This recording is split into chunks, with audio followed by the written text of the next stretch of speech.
বঙ্গবন্ধু কন্যা জননেত্রী শেখ হাসিনা আজকে একটা ছোট বক্তৃতা প্রকাশ করেছেন প্রফেসর এ আরাফাত ওনার ইউটিউব চ্যানেলে।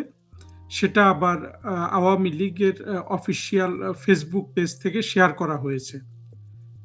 শেখ হাসিনা ওখানে পুনরায় 2041 সালের মধ্যে স্মার্ট বাংলাদেশ তথা ওনার যে ভিশন 2041 ছিল সেই অনুযায়ী 2041 সালের মধ্যে একটা আধুনিক, উন্নত, সমৃদ্ধ বাংলাদেশ গড়ার কথা ব্যক্ত করেছেন। আমি এই 2.5 মিনিটের এই বক্তৃতাটা বেশ কয়েকবার শুনলাম। আমার ধারণা আওয়ামী লীগের নেতাকর্মীরা প্রায় সবাই এর মধ্যে বক্তৃতাটা শুনেছেন। এখানে শেখ হাসিনা 2.5 মিনিটে এমন কিছু প্রয়োজনীয় নাই এই মুহূর্তে আমাদের জানার, যেটা তিনি বলেন নাই।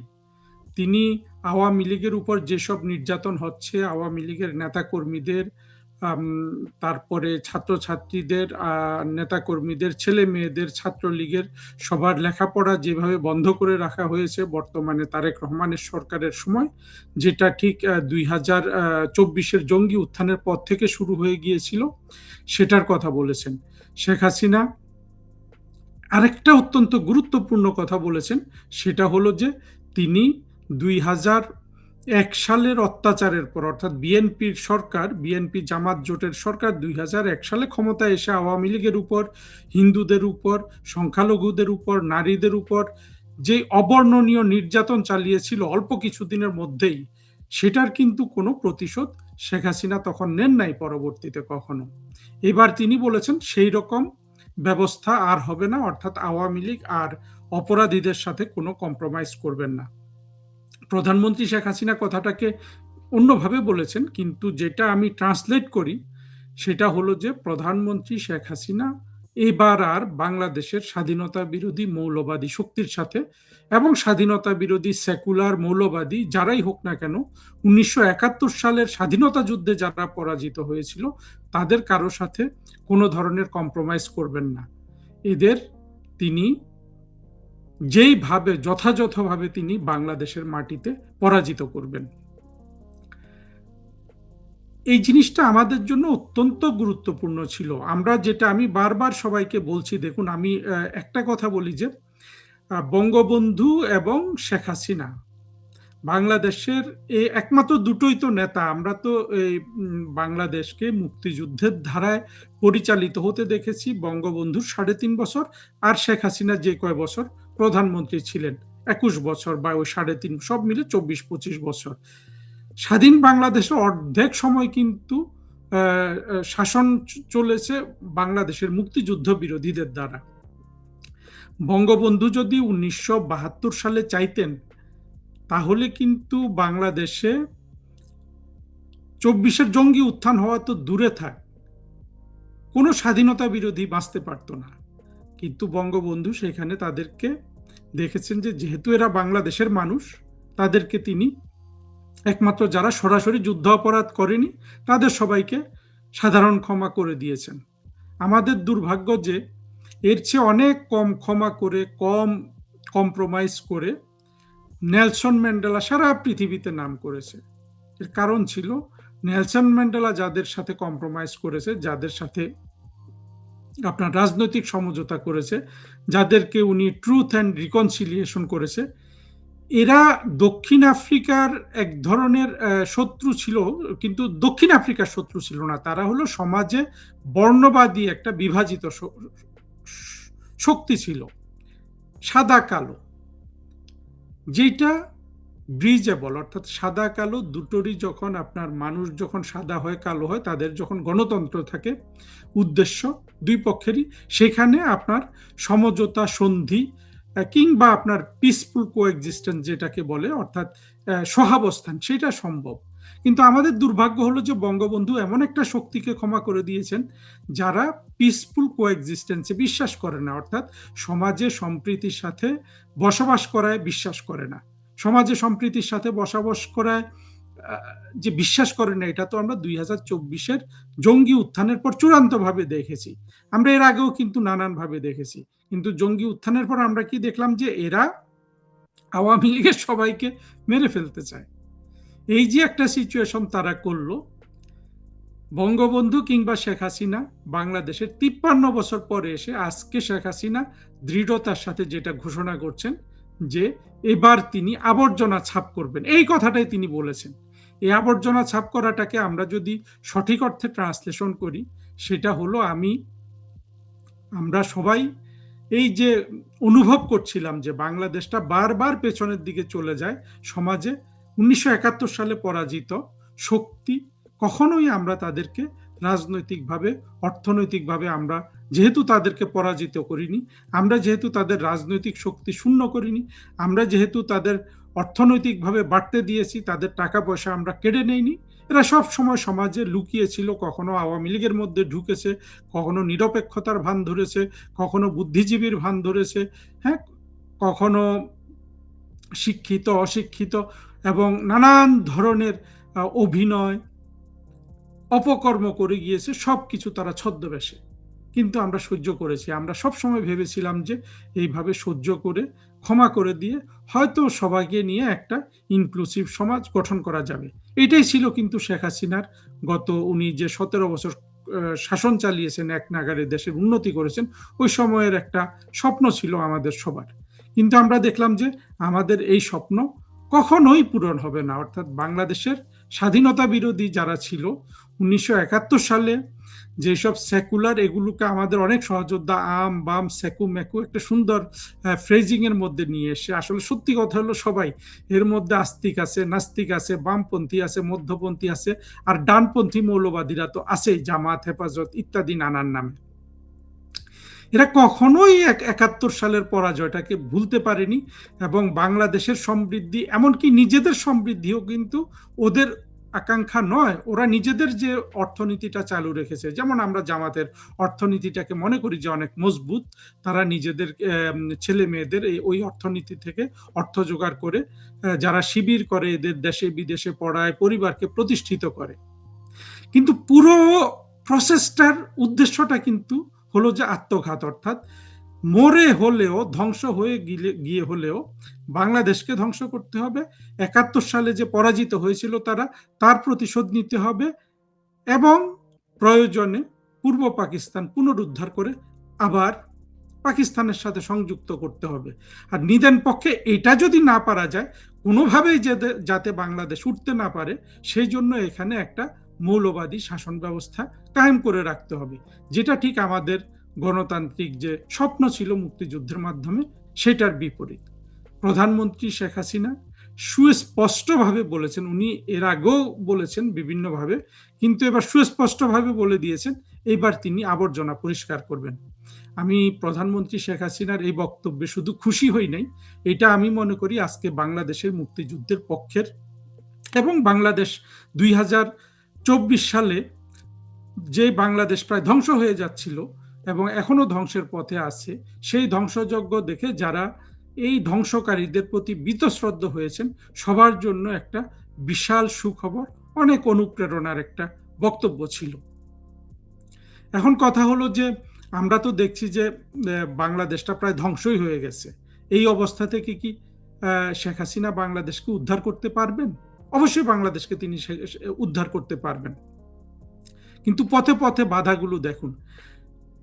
কোনো কোনো মানুষের মনে আশা ছিল যে বিএনপি এবার একটা শিক্ষা গ্রহণ করে একটা রাজনৈতিক সমঝোতা করবে, কিন্তু আমরা কিন্তু বিএনপির তরফ থেকে কোনো ধরনের সেটার কোনো আপনার সম্ভাবনা এখন পর্যন্ত দেখিনি। উপরন্তু আমরা কি দেখলাম? আমরা দেখলাম যে তারেক রহমানের ঘনিষ্ঠ বগুড়ার এক প্রতিমন্ত্রী শাহ আলম বা শাহে আলম, সে ঘোষণা দিয়েছে যে সে আওয়ামী লীগকে বাংলাদেশে রাজনীতি করতে দিবে না।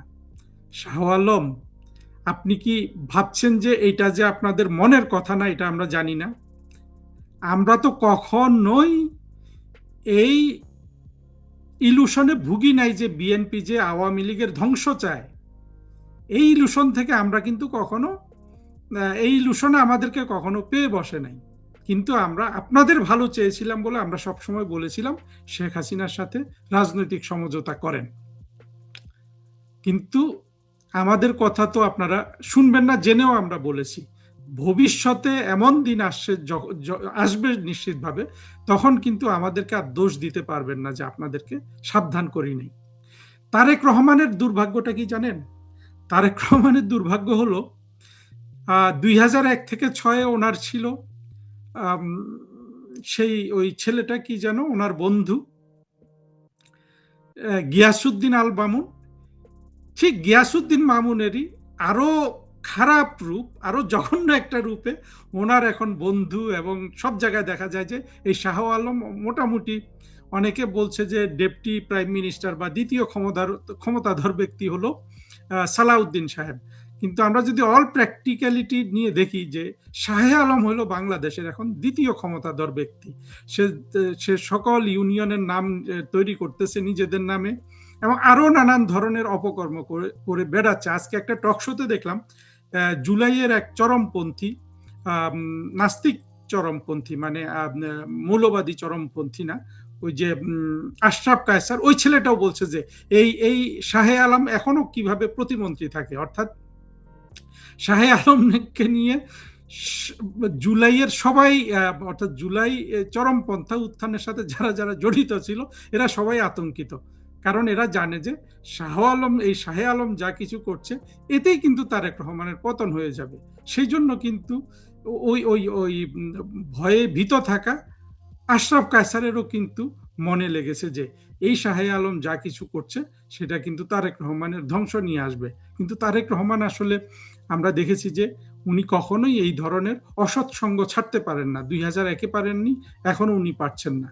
এটা আসলে কত বড় দুর্ভাগ্য তারেক রহমানের মতো। আর আমাদেরকে বাংলাদেশের অনেক এই এই বিশেষত এরা সবাই কিন্তু পাকিস্তানি সেকুলার এবং নাস্তিক, ওরা প্রায় কিন্তু এইসব তুলনা করতে চায় শেখ হাসিনা, তারেক রহমান, খালেদা জিয়া।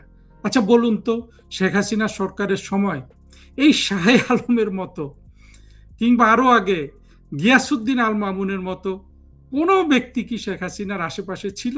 শেখ হাসিনার উপর প্রভাব বিস্তার করেছিল? করে নাই। আপনি ওই শেখ হাসিনার ঘনিষ্ঠজন বলে যেসব প্রচার চালানো হয় তাদেরকেও আপনি কিন্তু এই শাহে আলমের পাশাপাশি বসিয়ে দেখেন যে ওই মানুষগুলা যোগ্যতায়, সংস্কৃতিতে, মননশীলতায় এই লোকগুলার থেকে কত উন্নত। আমাদের একটা দুর্ভাগ্য আছে যে হ্যাঁ, আমরা তারপরেও এইসব লোকের বিরুদ্ধে যেটা সত্য নয় সেটা এইভাবে নানান অপপ্রচার চালিয়ে কিন্তু জুলাই জঙ্গি উত্থান করেছে। কিন্তু আপনারা যদি পাশাপাশি মিলিয়ে দেখেন যে তারেক রহমানের এইসব আপনার সভাসদ, ওনার যে কিচেন ক্যাবিনেট বা ওনার যে যারা ওনার উপর প্রভাব বিস্তার করছে এই লোকগুলো, আর প্রধানমন্ত্রী শেখ হাসিনা যাদেরকে নিয়ে উনি সরকার চালিয়েছেন সেই লোকগুলা, এদের কোয়ালিটি দেখলে কিন্তু আপনারা বুঝতে পারবেন যে কোন দিকে তারেক রহমান যাচ্ছে আর কেন শেখ হাসিনার সরকার এত দেশের এত উন্নতি করতে পেরেছিলেন। আর তারেক রহমান সরকার তো কূটনীতিতে পুরোপুরি, আমি যেটা দেখতে পাচ্ছি যে একটা ত্রিশঙ্কু অবস্থায় আছেন। উনি নাকি মালয়েশিয়া যাবেন, সেখান থেকে চীন যাবেন, কিন্তু সরকারি তরফ থেকে কোনো কথা বলা হচ্ছে না। হয়তো শেষ মুহূর্তে কিছু বলা হবে। আজকে তিনি চীনের রাষ্ট্রদূতের সাথে বৈঠক করেছেন, সেখানেও কিন্তু ওনার চীন সফর নিয়ে কোনো কথা নাই। তারেক রহমান, আপনি কি গেরিলা নেতা যে আপনি প্রধানমন্ত্রী হয়েছেন? আপনি যদি স্বাভাবিকভাবে প্রধানমন্ত্রী হতেন, আপনি প্রথম বিদেশ সফর করবেন, চীন সফর করবেন, কি কোথায় সফর করবেন, 15 দিন আগে থেকে 20 দিন আগে থেকে আপনি আতশবাজি বাজাতেন। সব কিছু এমন গোপনীয়তার মাধ্যমে হচ্ছে। আপনারা দেখুন, কোনো স্বাভাবিক সরকার, কোনো আপনার স্টেডি সরকার এইভাবে করে না। একমাত্র অত্যন্ত নার্ভাস একটা সরকার তারেক রহমানের মতো লুকোচুরি করে। হ্যাঁ, তারেক রহমান ওই সামনে শাহে আলমকে এগিয়ে দিচ্ছেন কিংবা সালাউদ্দিন সাহেবকে এগিয়ে দিচ্ছেন, এটুকুন উনি রক্ষা করছেন যে নিজেকে আড়াল করে। কিন্তু আপনারা যদি একটু ভেতরে গিয়ে দেখেন, দেখবেন যে এই সরকারটা প্রচন্ড একটা দুর্বল, ভীরু এবং নার্ভাস একটা সরকার। আর এই যে জাহেদ যেটা করে এসছে, কোনো ম্যাচিওর সরকারের কোনো ব্যক্তি কি এমন কাজ করে? করলে কি তাকে কোনো ধরনের শাস্তি দেওয়া হয় না?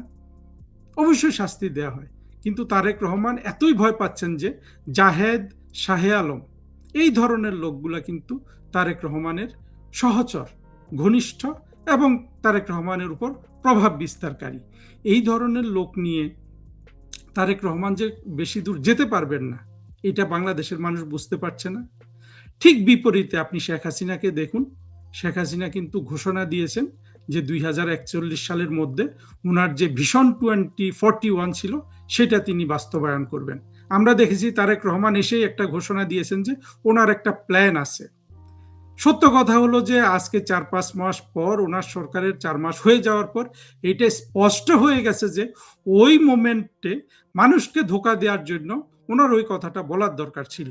কিন্তু আসলে ওনার ঘটে কোনো প্ল্যান নাই, এবং ওনার সরকারে এমন কোনো মন্ত্রী নাই, এমন কোনো বুদ্ধিজীবী নাই যারা আসলে একটা প্ল্যান তৈরি করে দিতে পারে। আজকে আমি আর একটা ছোট এইরকম ভিডিও করেছিলাম, সেইখানে এক ভদ্র মহিলা এসে কমেন্ট করেছে যে খলিল সাহেব বাংলাদেশের 50 বছরের মধ্যে সবচেয়ে বুদ্ধিমান পররাষ্ট্রমন্ত্রী। আমি মন্তব্যের উত্তর দিয়েছি যে হ্যাঁ, আমার কাছে যেটা মনে হয়েছে যে খলিল সাহেব বাংলাদেশের যত পররাষ্ট্রমন্ত্রী হয়েছে তাদের সবার মধ্যে সবচেয়ে হ্যান্ডসাম পররাষ্ট্রমন্ত্রী। শরীরটা সুন্দর হলে তো হবে না। আমি তো এর আগে একটা ভিডিওতে বলেছি, খলিল সাহেবকে দেখলে ফরেন মিনিস্ট্রির একটা পরিচালক, অর্থাৎ খলিল সাহেব 91 সালে ফরেন মিনিস্ট্রি ছেড়ে দেয়, ছেড়ে দিয়ে ইউএন সিস্টেমে চাকরি করতে চলে যায়। 91 সাল মানে ওনার তখন 12-13 বছরের চাকরি হয়েছে। 12-13 বছরে ফরেন মিনিস্ট্রিতে একটা ছেলে বা মেয়ে পরিচালক হয়। একটা পরিচালকের যেই ধরনের নার্ভাসনেস থাকে, খলিল সাহেবের আজকে 70-75 বছর বয়সে সারা পৃথিবী ঘুরে আসার পরও তার বডিতে আমি তার তার চোখে মুখে আমি ওই নার্ভাসনেসটা দেখি। কিন্তু যে ভদ্র মহিলা ইয়ে করেছেন, কমেন্টটা করেছেন, ওনার তো আসলে এত গভীরে গিয়ে দেখার সক্ষমতাটা নাই, থাকলে উনি ওই মন্তব্যটা করতেন না। আমাদের যে শেখ হাসিনা যে সরকার গঠন করতে যাচ্ছেন অদূর ভবিষ্যতে, শেখ হাসিনা কিন্তু বলেই দিয়েছেন আজকের ওই বক্তৃতাটাতে যে উনি গণ আন্দোলন করবেন, এবং আলটিমেটলি এই গণ আন্দোলনটা এত বেশি শক্তিশালী হবে কারণ বাংলাদেশের মানুষ আজকে ভয় পেয়ে গেছে। জুলাইয়ের জঙ্গিদের সাথে ওরা সহযোগিতা করে কিংবা চুপ থেকে কিংবা এদের ভিকটিম হয়ে সবাই কিন্তু আজকে ভয় পেয়ে গেছে যে এই কোন বাংলাদেশ আমরা দেখতে পাচ্ছি। এমন বাংলাদেশ তো আসলে কেউ দুঃস্বপ্নেও কল্পনা করে নাই। সেখানে আজকে যখন জননেত্রী ডাক দিয়েছেন এবং উনি বলে দিয়েছেন উনি আরো দ্রুত আসবেন, এই ডাকে সাড়া দিয়ে, এবং বাংলাদেশে আমি আজকেও একজনের সাথে কথা বললাম, এই আমাদের এই মূলধারার কর্মী, তিনি যেটা বললেন যে সবাই বিশেষ করে আওয়ামী লীগের তৃণমূল উন্মুখ হয়ে আছে কবে নেত্রীর সাথে মিলে এই বাংলাদেশকে আবার উদ্ধার করবে, এবং বাংলাদেশকে আজকে যারা জবরদখল করে রেখেছে এদেরকে এরা বিতাড়িত করবে। এই বিতাড়িত করার জন্য প্রত্যেকটা আওয়ামী লীগের তৃণমূলের কর্মী, শেখ হাসিনার কর্মী এক পায়ে খাড়া, কতজন যে জীবন দিয়ে দেওয়ার জন্য প্রস্তুত হয়ে আসে। এইটা আসলে বাংলাদেশের শত্রুপক্ষ, সেই বিএনপি সরকার বলুন বা এনসিপি জামাত যারা জঙ্গি উত্থান করেছে, এরা কিন্তু আসলে কল্পনা করতে পারছে না, এটা আমি বলবো না, কল্পনা করতে পারছে দেখে ওদেরও কিন্তু ভীষণ আপনার প্রতিক্রিয়া হচ্ছে। যেই প্রতিক্রিয়া এই শাহে আলমকে দিয়ে তারেক রহমান বলিয়েছেন যে বাংলাদেশে আওয়ামী লীগকে রাজনীতি করতে আর দেয়া হবে না।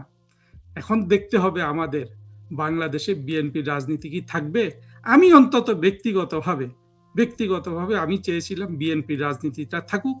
তারেক রহমানকে একজন ভদ্রলোকের পক্ষে যতটা অনুনয় বিনয় করে বলা যায়, আত্মসম্মান রেখে, একজন তারেক রহমানের আদর্শের অনুসারী না হয়েও শুধু তারেক রহমান, তার দল, এবং যেহেতু বাংলাদেশে তার একটা জনসমর্থন আছে, তাদের দিকে তাকিয়ে আমি কিন্তু তারেক রহমানকে অনেকগুলো সুপরামর্শ দিয়েছিলাম। কিন্তু আমি এটাও জানতাম যে এগুলো আসলে বধিরের কানে প্রবেশ করবে না। সেটাই হতে যাচ্ছে এবং সেটাই হয়েছে।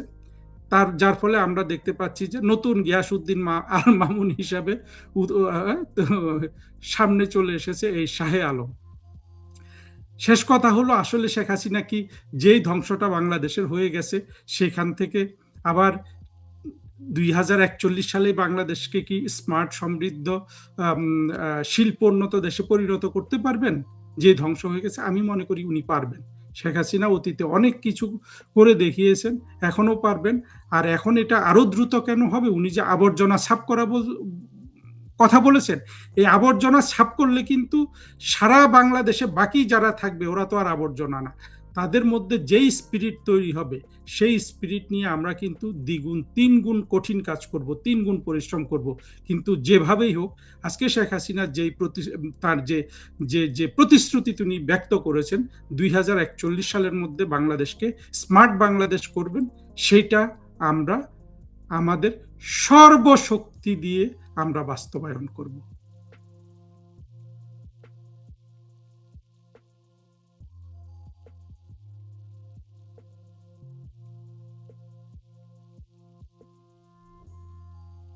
ট্রাম্প এবং মোদির জয়েন্ট মিটিং এর পর, মানে সাইড লাইনে মিটিং এর পর, এখন মিটিং এর তো কোনো খবর পাওয়া যায়নি। যখন এই মিটিং চলছে তার আগে সার্জিও গোর, তিনি ভারতের স্বরাষ্ট্রমন্ত্রী, যিনি এখন দেখাশোনা করছেন স্বরাষ্ট্রমন্ত্রী এবং আমাদের যে প্রতিরক্ষা মন্ত্রী রাজনাথ সিং, যারা দেখাশোনা করছেন, সেই স্বরাষ্ট্রমন্ত্রীর সঙ্গে দেখা করেন। দেখা করে তিনি মার্কিন কিছু বার্তা এবং কিছু চিঠি, যেগুলো হচ্ছে আপনার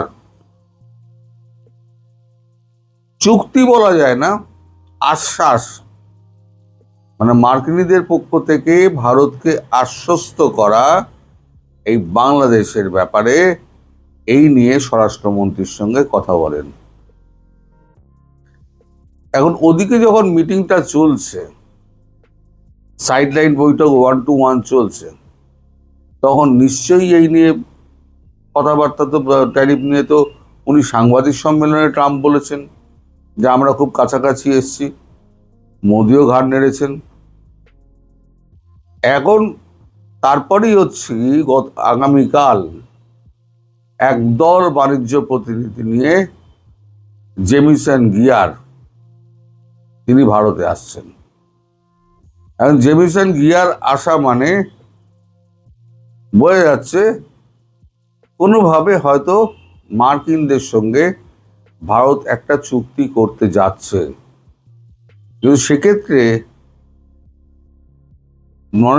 নরেন্দ্র মোদীর অনুপস্থিতিতে অমিত শাহ ডেকে পাঠান পীযূষ গোয়ালকে। সেটা সার্জিও চলে যাওয়ার পর পীযূষ গোয়ালকে ডেকে উনি বলেন যে বাণিজ্য চুক্তি সম্পর্কে খুব ধীরে সুস্থে এগোন এবং সতর্কতার সঙ্গে, কারণ ট্রাম্পকে ভারত বিশ্বাস করে না। সামনে নভেম্বরের মিড টার্ম ইলেকশন, তার আগে এই চুক্তিটা করে উনি মিড টার্ম ইলেকশন পার হতে চাইছেন। কিন্তু আমরা এমনভাবে চুক্তিটা করব মানে যখনই ইচ্ছে তখনই যাতে বেরিয়ে আসতে পারি। তাতে কি হবে, তাতে কি দরকার, বাণিজ্য সংক্রান্ত সংবিধানের আমাদের যে ধারা উপধারাগুলো আছে সেইগুলোকে বাণিজ্য চুক্তির সঙ্গে ট্যাগ করে দাও। যে ভূ রাজনৈতিক, অর্থনৈতিক, সামাজিক এবং প্রতিরক্ষা ক্ষেত্রে যদি কোনো দিন কোনো সমস্যা দেখা দেয়, তাহলে সঙ্গে সঙ্গে এই চুক্তি অগ্রাহ্য হয়ে যাবে। এরকম একটা দীর্ঘ একটা লেখা হচ্ছে, চুক্তির একটা খসড়া তৈরি করা হচ্ছে। মানে যে চুক্তি হোক না কেন, আংশিক চুক্তি হবে, তারপর ধীরে ধীরে ধীরে ধীরে সেটা বাড়বে। যেটা চীনের ক্ষেত্রে হয়েছে সেরকম আমেরিকার ক্ষেত্রে হবে। তবে পশুখাদ্য এবং আমাদের যে কৃষিপণ্য, এই দুটো সেক্টর বাদ থাকবে। ভারত তার পূর্বের অবস্থানে কিন্তু রয়েই গেছে। এই দুটো সেক্টর কিন্তু আমরা খুলব না, কৃষিপণ্য আমরা খুলব না। আর গোদুগ্ধ, দুগ্ধজাত পণ্য আমরা সেখানেও আপনাকে ঢুকতে দেবো না। বাকি যা আছে সেটা নিয়ে আলোচনা হতে পারে এবং আলোচনার ভিত্তিতে সহিসাবুত হতে পারে। কিন্তু মজার কথা হলো যে বাংলাদেশ প্রসঙ্গে তাহলে কি কথা হয়েছে এখন তো আমরা তো জানতে পারবো না। তবে কোনো সদর্থক কথা যদি না হয়ে থাকে তাহলে অমিত শাহ একে ডেকে পাঠিয়ে, পীযূষ গোয়েলকে ডেকে পাঠিয়ে এই নির্দেশের কথা বলতেন না এবং সংবিধানের ধারা উপধারাকে বাণিজ্যিক ক্ষেত্রে সেটাকে জুড়ে দিতে বলতেন না। নিশ্চয়ই এমন কিছু একটা বার্তা একটা গিয়েছে, মানে এসেছে, ওই চিঠিপত্রের মাধ্যমে এমন কিছু একটা গ্যারান্টি দেওয়া হয়েছে যেটা বাংলাদেশের পক্ষে স্বস্তিকর, ভারতের কাছে স্বস্তিকর। এখন সেগুলো দেখো, আন্দাজে এগুলো তো বলা যায় না, আন্দাজে তো অনেক কিছুই কথা বলা যায়, কিন্তু এইগুলো বলা যায় না। ফলে এগুলো নিয়ে আপাতত না কথা বলাই ভালো। তবে আংশিকভাবে মনে হচ্ছে এখন যে যতই ভেতরে রাগারাগি হোক, ফাটাফাটি হোক এবং একে অপরের সঙ্গে যে সম্পর্কই স্থাপন করুক না কেন, ট্রাম্প এবং মোদির বৈঠক কিছুটা হলেও সুবাতাস এনেছে এবং সেটা বাংলাদেশের পক্ষেও স্বস্তিকর। যদি মার্কিন যুক্তরাষ্ট্র বাংলাদেশের পাশ থেকে সরে যায়, আমি আশা করছি সেরকমই কোনো একটা গ্যারান্টি দেওয়া হয়েছে। মানে সার্জিও গোরের মতো মানুষ এসে, তিনি দক্ষিণ পূর্ব এশিয়ার চার্জে আছেন, তিনি এসে সহজে ওই চিঠি উনি পৌঁছে দেন না। আর আমাদের স্বরাষ্ট্রমন্ত্রী মানে এই অমিত শাহ অত্যন্ত ঘোরেল মানুষ। তিনি ওই সার্জিও গোরকে চা খেতে বসিয়ে উনি কিন্তু অন্য ঘরে চলে গেছিলেন, গিয়ে ওখানে বাণিজ্য মন্ত্রী এবং সমস্ত কূটনীতিক যারা আছে সবাই তো চলে গিয়েছে ফ্রান্সে, যারা বাকি রয়ে গেছে অন্যান্য দেশের যেমন কূটনীতিক রয়েছেন তাদের সঙ্গে চুক্তি নিয়ে কথাবার্তা বলেন এবং এই আলোচনা নিয়ে কথাবার্তা বলেন। যে চিঠি নিয়ে উনি সার্জিও গোর এসছেন, সেই চিঠি নিয়েও কথাবার্তা হয়েছে। কথাবার্তা হওয়ার পর তিনি মোটামুটি তাদের সঙ্গে একমত হয়ে তবেই উনি পীযূষ গোয়েলকে বলেছেন যে চুক্তিটা এইভাবে করো এবং কিছুটা এগোও। আমরা চীনের ক্ষেত্রে যেমন কিছুটা এগিয়েছি, সেরকম কিছুটা এগোও। মানে আমার মনে হচ্ছে বাংলাদেশ প্রসঙ্গে একটা ভালো খবর হয়তো মার্কিনদের পক্ষ থেকে আসতে পারে। আর মার্কিনরা যদি এখান থেকে সরে যায় তাহলে জানবেন এই জামাত এবং বিএনপির পক্ষে কিন্তু খুব দুঃসময় ঘনিয়ে আসছে। এক তো ভারতের চাপ, মার্কিন যুক্তরাষ্ট্র যদি হাত তুলে নেয় তাহলে পরে সব ভোমা। পাকিস্তানকে তো এক ধমক দিলে সে তো হিসি করে ফেলবে। যদি আসিফ মনিরকে একটা ধমক দেয়, আসিফ মনির আর শাহবাজ শরীফ দুজনেই, একজন পটি করতে যাবে, একজন হিসি করতে যাবে। ওদের হচ্ছে এই অবস্থা। এর মধ্যে আবার ইরান ইসরায়েলের চুক্তি নিয়ে কথাবার্তা হচ্ছে, সেই ভিডিওটা পরে করবো, একসঙ্গে তো আর করা যাবে না, পরে করব। তো আপাতত দেখা যাক নরেন্দ্র মোদী ফিরে এসে তিনি কি বলেন বা তার কাজকর্মে কি প্রতিফলিত হয়। তো আমার মনে হচ্ছে একটা ভালো দিকে যাচ্ছে। যদিও আমি কিন্তু সবসময় এই মার্কিনদের একটু সন্দেহের চোখে দেখি, কারণ এরা পিঠে ছুরি মারার জন্য একবারে হাতের পেছনে ছুরি নিয়ে দাঁড়িয়ে থাকে, সুযোগ পেলেই পেছনে ভক করে মেরে দেবে। ওই যত আপনার এই দক্ষিণ পূর্ব এশিয়া এবং পশ্চিম এশিয়া নিয়ে যত কথা হয়েছে না, এখন মোদিজি বারবার বলছেন হ্যাঁ আমরা সহমতের ভিত্তিতে এগোচ্ছি। তার মানে 2025-এর 12ই ফেব্রুয়ারি আমরা যে দুজনে সহমত হয়েছিলাম, সেই অনুযায়ী তো এগোচ্ছি আমরা। প্যাঁক মেরেছে, বাংলা কথায় প্যাঁক মেরেছে, কূটনীতির ভাষায় প্যাঁক মারা। যে জিনিসটা হচ্ছে না সেই জিনিসটা উল্টোভাবে আমি প্রেজেন্ট করছি, সেটা হচ্ছে প্যাঁক মারা। তা যারা এই কূটনীতির ভাষা পড়তে পারবেন না তাদেরকে বুঝিয়ে লাভ নেই।